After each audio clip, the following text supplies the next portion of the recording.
We have a lot to talk about in this episode. Look at the players. Player power over manager power. No player is bigger than the club, and that is a disgrace. No one is taking a leadership role. The captain isn't. No one is telling Kepa to get off the pitch. What is up, everyone? It's an intro here, and welcome back to another video on this channel. And what a weekend of drama-filled football we've got to talk about. Chelsea versus Manchester City in the League Cup Final, the Carabao Cup EFL, where Chelsea and Manchester City couldn't score a goal in over 120 minutes of football, and City win 4-3 on penalties. And you think, okay, City win our trophy, they win on penalties, what's all the fuss about?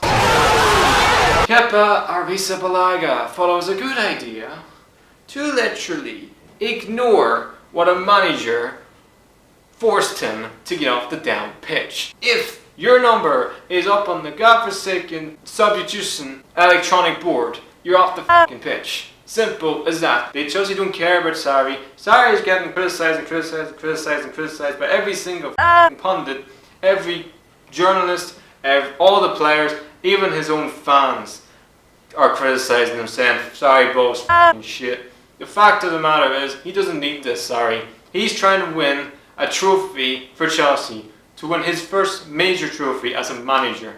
And the fact that his own player would literally have the balls to single-handedly do that, I'm sorry, he'd be lucky to even play for Chelsea again in his entire career. Mine. Hello? I love you. Chelsea got a spot on. Kante was man of the match. Hazard was back to his Hazard Road. I thought Sarri got his tactics spot on. They were really unlucky to lose this match on penalties, but if it wasn't for the goalkeeper, they may have actually won it. And as for Manchester City, Pep Guardiola has won his first trophy at Man City this season. First of what could be the quadruple at Man City this season. Do I think Man City could win 4 trophies this year? No. But they're going to give it a good try anyway, City. Sarri can do so much better than manage a bunch of spoiled brats that are playing for Chelsea. And now we're heading to the Premier League, and it's a huge, enormous rivalry between two teams that literally hate each other, Manchester United and Liverpool. And this game, you think, okay, no Jose Mourinho, no negative football, this game is no chance ever going to finish 0-0. Manchester United literally can't stop conceding goals. Liverpool have literally had no 0-0 draw all season. And that's what it did. The game finished 0-0 and it was awful from start to finish.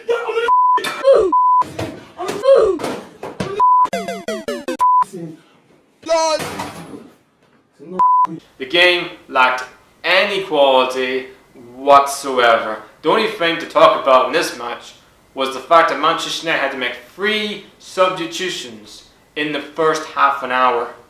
Jesse Lingard, who by the way, who had to be subbed on and off again because he had an injury. Unbelievable. I've never seen 4 injuries in a first half. That's right, Liverpool also had an injury. There was 4 injuries in the first half. There was more injuries than there was shots on target. I know, right? Tell me about it. Liverpool, for me, played safe. They played for a 0-0 draw. They didn't want to lose this game because they didn't want to take any risks of winning this game. Mohamed Salah probably had the worst game I've seen him play in his professional career. They didn't try anything in Liverpool. They didn't offer any dimension going forward, no penetration going forward. It was far too easy. It was a terrible, boring game, and for me, it's going down as probably the worst ever Manchester United-Liverpool match I've ever seen. Dear Lord, that's the loudest profanity I've ever heard. It was that awful. But if it comes back to the end of the season and Liverpool win the title by a point or 2, you probably say this is a good result. But if they lose the title by a point or 2, this is the game that's costing the title. Man United still think they will finish in the Champions League places because Chelsea are absolutely, they're having battles of their own at the minute. And Arsenal, I still think defensively are not the best. We're heading to the Bundesliga in Germany, and it's Borussia Dortmund against Bayer Leverkusen. And Borussia Dortmund, who have, for recent weeks, haven't really been great. They were 3-0 against Hoffenheim and totally bottled that. They were second best against Tottenham Hotspur in the second half, and they were beat 3-0.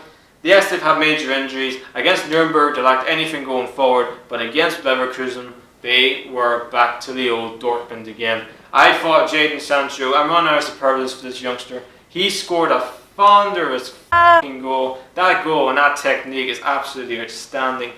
I also thought Mario Götze, who scored the third goal in this game, he played well. But I give credit to Leverkusen. I thought they were excellent. I thought Lexer Brandt and Bailey, I thought, had really good games, but I just think defensively this season Leverkusen has been their Achilles heel. They need to score like 3 or 2 goals to win a game because they concede far too many goals. So I think Peter Bosz is still the right man for Leverkusen. I think he needs time to get the players he wants, obviously, to play the style of football that he's trying to do at Leverkusen. Dortmund, that's an enormous win for Jens, and I believe that's a win that could be vital in the running for the title against Bayern. Leverkusen, I think, that ends any chance of Jens finishing in the top 4. Now we're heading to Spain, and it's Sevilla against Barcelona. And Barcelona showed what the little dude does it again, you could say. Where would Barcelona be without Lionel Messi? His 50th hat-trick in his career. Only Cristiano Ronaldo has scored one more hat-trick than Lionel Messi.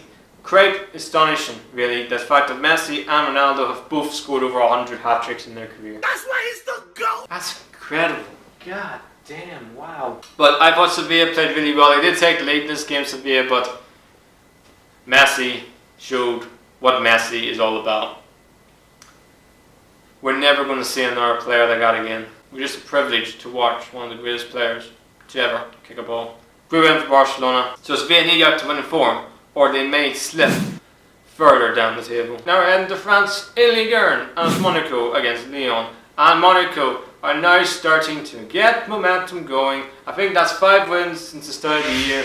Since they sacked Thierry Henry, I don't think they've lost a game. So it goes to show that they're now starting to get form going, get their best players back. I also think the signings they brought in the giant transfer have been excellent. Leciester Fabregas, Jefferson Martinez, rifle was man of the match in this game. He scored a very good goal, even though Lyon missed a penalty in this game for Memphis Depay. But they're starting to look up the table now, Monaco, and not down the table. I think they'll be okay out this season. I think they're going to find form. I think they're starting to get the best players back, and I believe they may have an outside chance of finishing top 10 this season. As for Lyon, I believe this is the defeat which has cost Jens second, and I believe Lyon are a hot and cold team this season. You don't know what you get from Lyon. They could be excellent against Barcelona in the Champions League. You get a 0-0 draw, which for me was a better team and should have won that game. Play against Monaco, Montpellier, or Armens, or Nantes, or something, and they just don't perform. That's been Lyon, inconsistent all season. And now we're into Serie in Italy, and it's Fiorentina versus Inter. And this game had 6 goals. I was really impressed with Fiorentina. They showed a lot of grit, hunger and desire, and they got some really good players, Fiorentina. And very San Muriel, he scored a very good goal in this game. They conceded a lot of goals, Fiorentina. We've seen also against Sampdoria, they were losing that game and they came back and got a late equaliser, and again he did in this game. So they show a lot of comeback fight, Fiorentina, but they do concede a lot of goals, which is the reason why I do not think they're going to finish in the Europa League spot this season. I believe a point for Inter Milan just shows that there's a lot going on behind the scenes in Inter that's not great. Also, I believe AC Milan have a huge opportunity of finishing above their major derby rivals in Inter Milan. And that just leads to the last game, which is Leicester City against Crystal Palace. And Crystal Palace got a huge win, a 4-1 win. Wilfried Zaha was absolutely outstanding. He scored 2 very good goals in this game. I thought McCarthy had a very good game as well. So I believe Crystal Palace will be fine this season. I think they have enough quality going forward to stay in the Premier League, and I believe they will finish probably mid-table. As for Leicester City, they sacked Claude Puel. It wasn't really a surprise. The players look like they're disinterested in Puel's tactics, team selection and everything. The fact that Claude Puel didn't really play Vardy, him and Vardy obviously just did not get on. But I will say about this for Leicester, we have seen Southampton sack Claude Puel when they got to a cup final and also finished 8th. Look where Southampton are. They're now in the relegation zone. Southampton. They stayed up last season, doing the relegation zone this season. Now I'm not saying that Leicester will get relegated this season. I think they're going to be fine. I think where they are right now is roughly to finish the season. But what I would say is the next appointment in the summer is the biggest appointment of Leicester City for a long time, because they don't get the right appointment in next summer. I believe Leicester City could be looking down, not up. They had a tough season last year, obviously. Vinci passed away, the owner of Leicester. It's been a horrible year for them, for Leicester City, so they just want the season over. So guys, the end of the football impact for this episode. Don't forget to subscribe. And also, don't forget, if you are a Chelsea fan right now, get a picture of Kepa Arrizabalaga, go into Photoshop and type Kepa Arrizabalaga is a baby back bitch, and then go and post it to Reddit. And then, once you're finished with that, go to this video and click the down forsaken like button and click the notification bell as well. Anyway, that's all I've got to say. Please like, subscribe. The natural is out.